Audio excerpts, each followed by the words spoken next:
The Red Sox did something really big this weekend, and I'm not talking about their play on the field.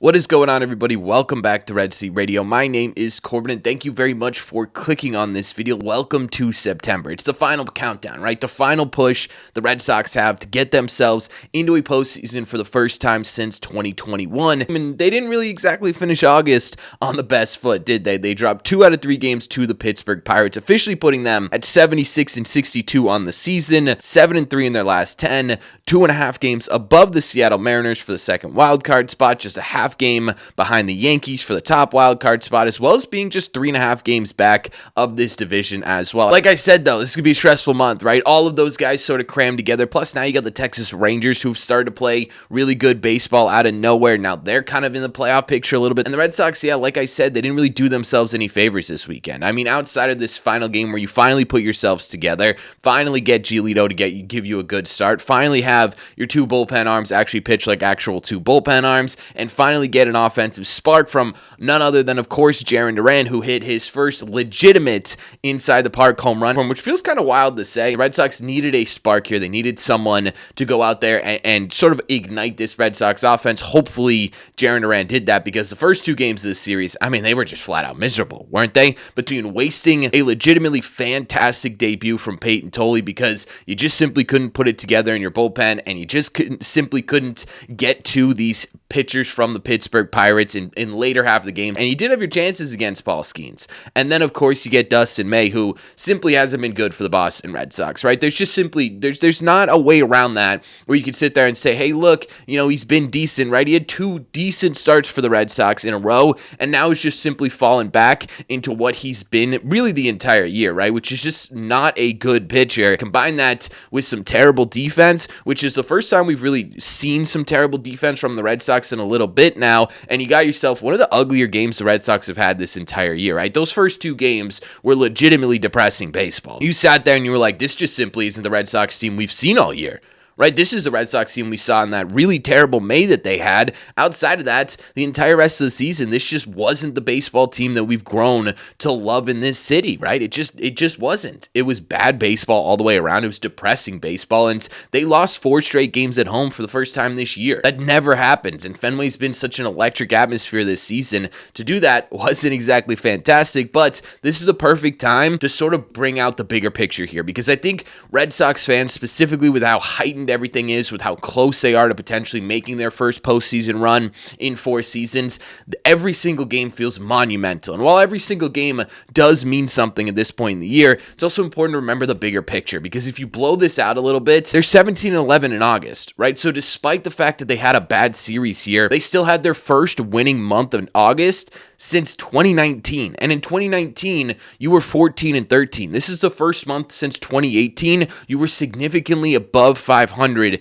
in the month of August. That's still a really good month despite one bad series, right? You blow it up a little bit more and you say, well, what did this do to your playoff odds? Well, you still have a 94.2% chance of making the postseason. Yes, you lost the top wild card spot, but it's not like you lost it and can't get it back, right? You're a half game back of the New York Yankees. You're still only 3.5 games back of the division. The Toronto Blue Jays have 1 bad series. You've 1 good series. You're talking about being potentially a game and a half, 2 games out of the division spot, right? You did not substantially change anything in terms of your ability to get into the postseason because you had 1 bad series against the Pittsburgh Pirates, and I think that's something to remember here, right? Obviously, there are things to be concerned with. There are things to sit here and critique, but it's also important to remember that this series did not mean that this team isn't going to make a postseason. It did not mean that this team doesn't have what it takes to make a postseason, right?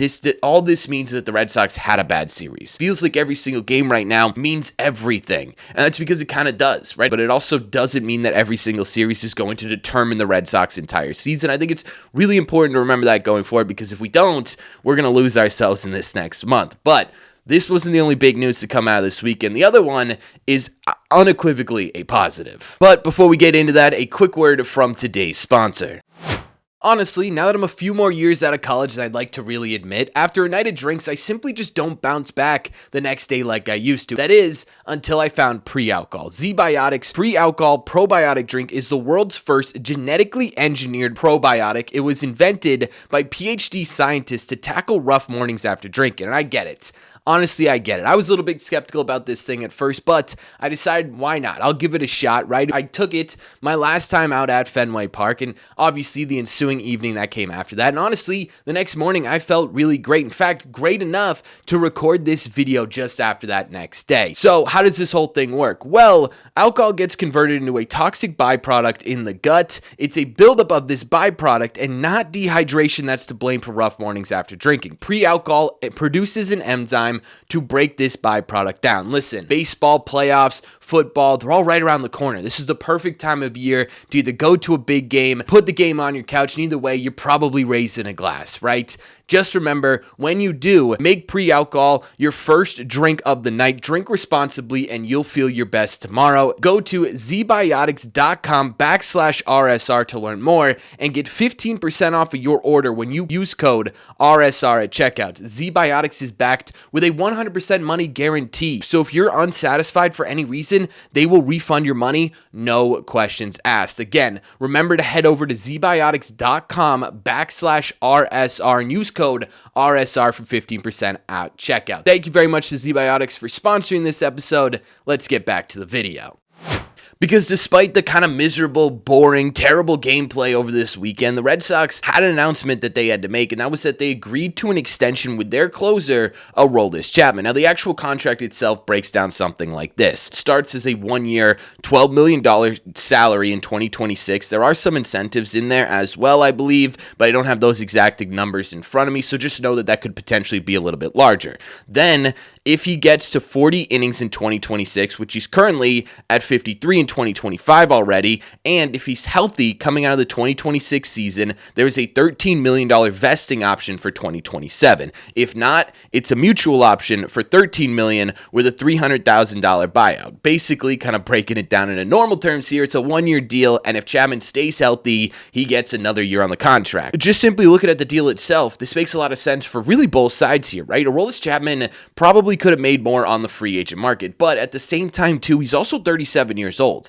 There are going to start to be concerns about whether or not he can continue to do this despite how good this season has been for the next couple of years, right? I don't know that a team would have been too keen on giving him really anything more than a 2-year deal at this point. So for him, it's stability. At the bare minimum, you're going to get one more year, and you still get an increase in salary. You go from $10 million this year to $12 million next year and potentially $13 million as well. Plus, I mentioned those incentives in there too. On top of that, you also, if you can continue to perform like this, or even just simply stay healthy, you also get that extra year on top of it as well, and then you get double the security. So for him, it makes a lot of sense. For the Red Sox, of course it makes a lot of sense, right? You look at it and you say, okay, well, you probably would have ended up having to pay him more if you were to have gone to the free agent market, so you're already saving yourself some money there. Two, the closer position would have been probably one of the biggest storylines outside of Alex Bregman potentially not coming back or Trevor Story potentially opting out of his contract that the Red Sox had this offseason. If you lost to Aroldis Chapman, who knows what you would have done to make up for that performance over the offseason, right? So now you don't have to worry about that. It's a big check mark you could take off of not only this year, next year, but potentially the year after that as well. And on top of that,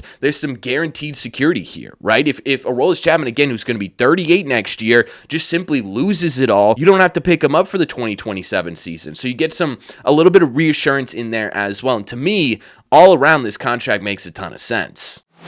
And to be honest with you, when we're having the conversation, this Aroldis Chapman extension, really what he's done this season, in the best way possible, he's made me eat my words. I'll be honest, I wasn't the craziest fan of this contract in the offseason. My concerns when this contract was signed was, one, I don't really like the person. I didn't really like the history. I didn't like what he's done. Two, I didn't really love the age, right? I thought, okay, well, he's 37 years old. You know, he didn't have the greatest season in the world last year. Is this just going to continue to be a downward slope? And I didn't love his command issues. Now, to be fair, I still don't love the person. I still don't love the history. But in terms of just statistical evidence that's happened this year, I mean, he's blown me away. To be honest with you, I think even the greatest supporters of this contract when it was signed have been blown away by what Aroldis Chapman has done. I mean, he's quite literally the best relief pitcher in the entire sport right now by almost every single metric. His 102 ERA is the best amongst qualified relievers this season. His 178 FIP, best among qualified relievers this season. His 2.3 FWAR, of course, best amongst all major league relievers this season. His 12.91 strikeouts per nine, 7th best in baseball. He's 27 saves on the year, good for the 7th best in the game. You look at the Baseball Savant page right now, the velocity, the strikeout rate, the whiff rate, the chase rate, the fastball value, the pitching value, and more. They're all elite. This dude is genuinely right now having one of the best closer seasons we've ever seen from anyone in a Red Sox uniform ever, period. End of story. Right now, he hasn't allowed a hit, not a run, a hit since July 23rd. In his last 15 games, no hits, just 4 walks, 16 strikeouts in 12 2/3 innings. I hate to admit it, but I was totally wrong about Aroldis Chapman. A lot of people were totally wrong about Aroldis Chapman. Not the person, the player. And it's been absolutely incredible to watch this dude pitch. You know what's crazy about this whole thing too? Everyone's going to praise the Red Sox for fixing all this. Here's the story behind how he was able to figure out specifically his command that really transformed him into one of the game's most elite closers. There was a bullpen session in spring training where he tossed a fastball in and Connor Wong just simply said, "Hey man, where were you looking for that to go? Where were you trying to put that pitch?" And Chapman, it was a light bulb that went off in his head when, wait, I can aim myself, right? For what, 10 years, 15 years, however long he's been in Major League Baseball, he's just been throwing his fastball. He's been trying to spot it. Now he's trying to spot it, and all of a sudden he can hit the strike zone. I mean, that's absolutely crazy, isn't it? That the Red Sox, all it took was for one guy to say, "Hey man, maybe you should start aiming." And he starts aiming, and now all of a sudden he's just the world's most dominant reliever, right? It's absolutely fascinating how baseball works sometimes. But at the end of the day, when we're looking at this contract, when we're looking at what this means for the Boston Red Sox, it's all positives, right? The players really like Aroldis Chapman from everything we've heard, right? Even to the point where some people were saying he's developed into one of these sort of quiet leaders on the Boston Red Sox, which despite sort of the, history and public persona and the stuff that we don't like about Chapman, the players themselves, they really like him. You would not be in the place that you would be right now if Aroldis Chapman wasn't on your team. And I think that's extremely clear, right? Have this absolute dominant player that's just crushing it for your team. And the fact that you were able to lock him up and convince him that what they were building is the right thing here next year, potentially 2 years as well, is incredibly fantastic. Regardless, looking at this weekend as a whole, was it a good one?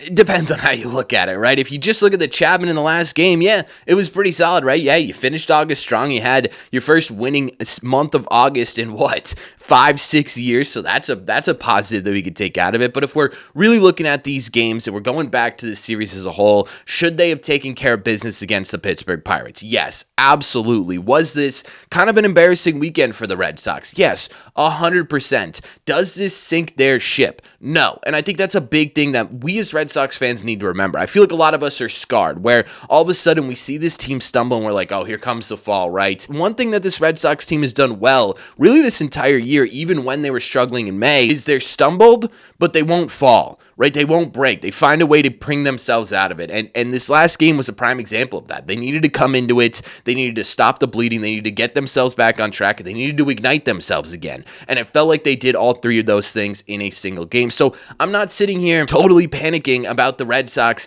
not being able to take care of business against the Pirates. Would I have preferred it? Of course I would have preferred it. Are there things that you can critique about this? There should be things that you're critiquing about this, right? If you're saying it's all sunshines and daisies, you're not looking at this correctly. But if you're also saying that this was an indication that this Red Sox team doesn't have what it takes, or this is an indication that this Red Sox team isn't the team that we've been seeing for the last, basically since the end of May, I also think you're looking at this the wrong way, right? The Red Sox are not going to win every single game here on out. The important thing is that when they stumble, they do not fall. And the hope is that this last game is an indication that they're not falling. But again, we'll see, right? It's all about we'll see. Now every single game really does matter. These losses against the Pittsburgh Pirates hit different because every single game matters. From here on out, every single time you win, you're going to change your standings in the playoff picture. Every time you lose, you're going to change your standings in the playoff picture. structure. Either way, it's going to have a big impact. So I'm stressed out, you're stressed out, but hey, at least we got Aroldis Chapman for the next year because that is a huge box the Red Sox need to check off. But let me know in the comment section down below, what do you guys think? What do you think of the series? What do you think of the extension of Chapman? And what do you think overall about this Red Sox team right now? Let me know all your thoughts. As always, if you made it to the end of this video, do me a favor, make sure you guys have hit that subscribe button if you haven't already. If you're new here, we talk Red Sox content almost every single day. Also, make sure you guys have hit the like button as well. Means a lot. Lets me know that you enjoy the content. Thank you all very much for clicking on this video, and I will see you in the red seats.